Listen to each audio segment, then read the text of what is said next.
यमुना का जल स्तर घटने लगा है, लेकिन कई ऐसा भी वर्ग है जिनका सब कुछ इस पानी में डूब गया है।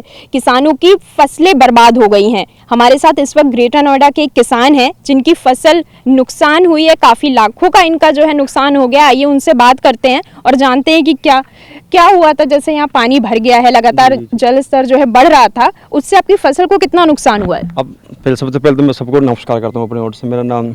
मैं यहाँ के रहने वाला हूँ। मेरे गांव का नाम है गुलावली, मेरा नाम दीपक चेची है। ये हमारी थी फसल, इसमें जब उसका पानी आता बाढ़ के समय पानी हो गया था। अब तुम देखो मौके पर ये रही, वहाँ पर सब में वो भरा पड़ा पानी। हमारे यहाँ पर करीबन 3 एकड़ की फसल थी धान की, वो सब बेकार हो गई है जी। सरकार की 3 एकड़ फसल आपकी बर्बाद हो चुकी है। बस बाकी यही बची ओड़ है जो फिलहाल मौके पे वहाँ जाके देखो सामने बिल्कुल सब में पानी है जी। तो कितने का नुकसान हुआ है आपको? मेरे हिसाब से तो कम से कम उसमें 1 लाख रुपए के आसपास आ गया था खर्चा सारी में अब तक। जो यूरिया वगैरह DAP जो उसमें दवाई लगती है, लेबर का भी देना पड़ता है, तेल का खाद वगैरह सब मिला के वो 1 लाख रुपए के आसपास का आ गया था उसमें खर्चा अब तक। अच्छा, तो जब यहाँ पे ये जल स्तर बढ़ रहा था, क्या कोई सुविधा दी गई? क्या सरकार की तरफ से अब तक आपको कोई मदद दी गई है? नहीं, देखो जी, यहाँ पर तो न्यूज वाले तो सबसे पहले मैंने को मतलब आपको ही देखा है, उससे पहले यहाँ पर कोई नहीं आया था जी।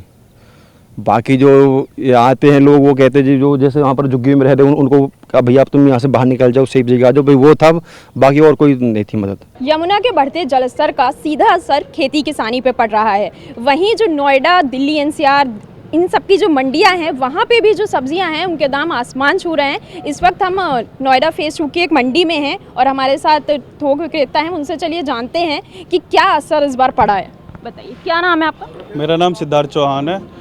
मैं नोएडा सब्जी मंडी में आड़ती हूँ। हमारा वेजिटेबल्स का और फ्रूट्स का काम है, आड़त का। तो ग्रीन सब्जी पे थोड़ा फ़र्क पड़ा है, हरी सब्जियों पे। बाकी आलू और प्याज पे तो खैर ऐसा फ़र्क पड़ा नहीं, क्योंकि थोड़ा बहुत जो असर पड़ता है वो जैसे बाढ़ आ गई है सब्जियों में, तो डूब क्षेत्र में अधिकतर सब जगह पे बाढ़ आई है फ़िलहाल अभी के टाइम पे, क्योंकि नदी का जल स्तर काफ़ी बढ़ गया था तो सारे जंगल में पानी आ गया है।